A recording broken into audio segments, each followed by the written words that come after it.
Hello, Skin Sense channel പുതിയൊരു വീഡിയോയിലോട്ട് നിങ്ങൾക്ക് എല്ലാവർക്കും സ്വാഗതം. ഈ വീഡിയോയിൽ പങ്കുവെക്കാൻ പോകുന്ന ടോപ്പിക് oily skin care നെ കുറിച്ചാണ്. So how do I identify I have an oily skin? അല്ലെങ്കിൽ ഞാൻ എങ്ങനെ അറിയും oily skin ഉണ്ടെന്ന്? Simple. രാത്രി കിടന്നുറങ്ങുമ്പോൾ വേറെ ക്രീംസ്, സെറംസ് ഒന്നും ഉപയോഗിക്കാണ്ട് റൂം ടെമ്പറേച്ചറിൽ കിടന്നുറങ്ങുക.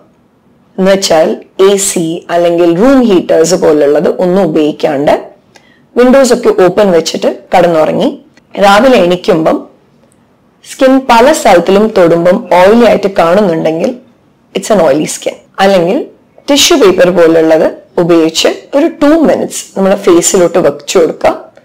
ആൻഡ് ആഫ്റ്റർ ദാറ്റ് അത് സ്കിൻ ടിഷ്യൂ പേപ്പർ നോക്കുമ്പോൾ പല സ്ഥലത്തിലും ബ്ലോച്ചി ആയിട്ട് കാണുന്നുണ്ടെങ്കിൽ തീർച്ചയായിട്ടും നിങ്ങൾക്ക് ഓയിലി സ്കിൻ ഉള്ളതാണ്. വേറെ എന്തൊക്കെയാണ് ലക്ഷണങ്ങൾ ഓയിലി സ്കിൻ ഉള്ളവരിൽ? ഇതിനു മുന്നേ ഞാൻ ചെയ്തൊരു വീഡിയോയിൽ താരനെ കുറിച്ച് പറയുമ്പോൾ ഞാൻ പറഞ്ഞായിരുന്നു ഓയിലി സ്കിൻ ഉള്ളവരിലാണ് ഏറ്റവും കൂടുതൽ താരനുള്ളത്, അതുപോലെ മുഖക്കുരു വരാനുള്ള ഒരു സാഹചര്യം. ഇതല്ലാണ്ട് അവരിൽ കൂടുതലായിട്ട് വൈഡ് ഓപ്പൺ പോർസ് ഉണ്ടാകും. ഉച്ച സമയമാകുമ്പോൾ കണ്ടാൽ സ്കിൻ ഡള്ളാണ്, വളരെ ഓയിലി ആയിട്ട് കാണും. ഇത് കൂടാതെ അവര് മൂക്കിന്റെ ഈ സൈഡ്സിലും അതുപോലെ നോസിന്റെ ഈ ബ്രിഡ്ജിൽ പോലും ചൊറിച്ചൽ ഉണ്ടാകുക, അതുപോലെ പാടുകളും ഉണ്ടാകും. ഓയിലി സ്കിൻ കൂടുതലായിട്ട് കാണുന്നത് മെയിൽ പേഷ്യൻസിലാണ്. ലേഡീസിൽ നമ്മൾ കാണുന്നത് usually in the T zone.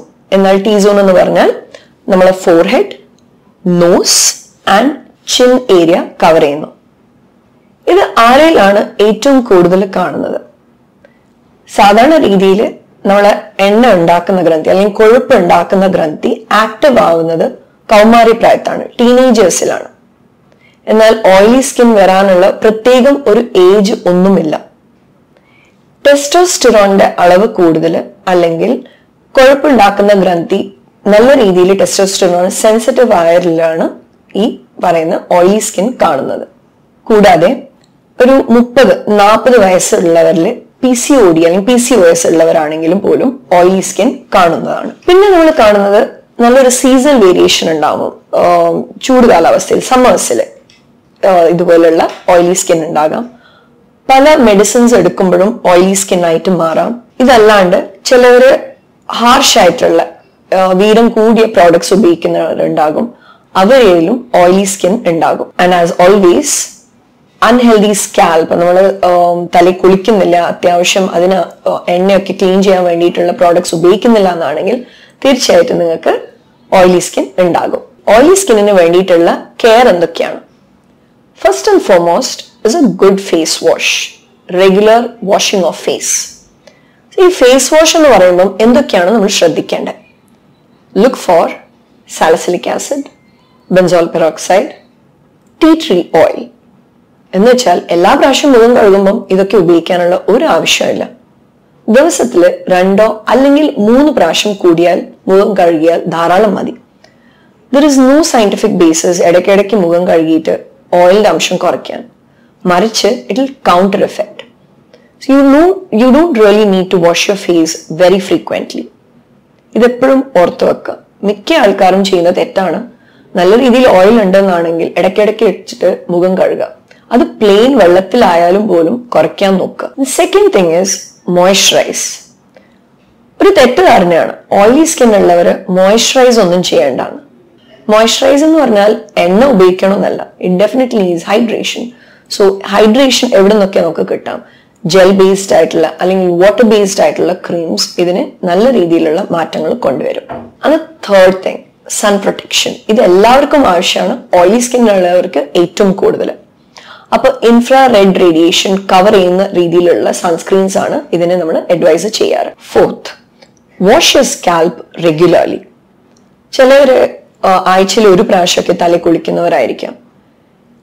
1-2 ദിവസം തല കുളിക്കാണ്ടിരുന്നാൽ ഓയിലി സ്കാൽപ്പ് ആയിട്ട് മാറും. So try to wash your scalp at least on alternate days. Fifth, make use of a good night cream. Night ക്രീമില് അതിലുള്ള ഇൻഗ്രീഡിയൻസ് വളരെ ഇമ്പോർട്ടന്റ് ആണ്. retinoids, salicylic acid, glycolic acid, azelaic acid പോലുള്ള contents ഉള്ള creams ആണ് ഇവരെയിൽ നമ്മൾ നിർദ്ദേശിക്കാറ്. ഞാൻ ഇതൊക്കെ ചെയ്തു എന്നിട്ടും ഓയിലി സ്കിന്നിന് ഒരു മാറ്റം കാണുന്നില്ല എന്നുള്ളവരിൽ തീർച്ചയായിട്ടും നിങ്ങൾ ഡെർമറ്റോളജിസ്റ്റിനെ കാണിക്കണം. ഇപ്പൊ ഒരു സ്കിൻ ക്ലിനിക്കിൽ നമുക്ക് എന്തൊക്കെ ചെയ്യാൻ പറ്റും? Chemical peels to control the oil secretion. അതൊരു റെഗുലർ ബേസിസിൽ ചെയ്യുമ്പം തീർച്ചയായിട്ടും അതിനാവശ്യമുള്ള മാറ്റങ്ങൾ കാണും. മുഖക്കുരു ഉള്ളവരിൽ മുഖക്കുരു കുറഞ്ഞു കിട്ടും, മുഖക്കുരുവിന്റെ പാട് കുറഞ്ഞു കിട്ടും, ഓപ്പൺ പോർസ് കുറഞ്ഞു വരാം. പിന്നെ ചെയ്യാൻ പറ്റുന്നത് മൈക്രോ നീഡ്ലിംഗ് ആണ്. മൈക്രോ നീഡ്ലിംഗ് ചെയ്യുമ്പോൾ ഓപ്പൺ പോർസ് കുറഞ്ഞു വരും. Third option is botox. ബോട്ടോക്സിന്റെ വളരെ ഡൈല്യൂട്ടഡ് ആയിട്ടുള്ള ഒരു വേർഷൻ ആണ് മീസോ ബോട്ടോക്സ്. മീസോ ബോട്ടോക്സ് നമ്മൾ ഈ പോർസിന്, ഓപ്പൺ പോർസിന് കുറയ്ക്കാൻ വേണ്ടിയിട്ട് മാജിക് ആയിട്ടുള്ള ഒരു ട്രീറ്റ്മെന്റ് എന്ന് പറയാം. സോ എപ്പോഴും പറയുന്ന പോലെ നല്ല രീതിയിലുള്ള ഭക്ഷണം, സപ്ലിമെന്റ്സ്, ആവശ്യത്തിനുള്ള ഉറക്കം, ഈ പറയുന്ന ജീവിതശൈലികളൊക്കെ മാറ്റി കിട്ടുമ്പം നല്ല രീതിയിലുള്ള സ്കിൻ രൂപപ്പെടുന്നത് ആയിരിക്കും.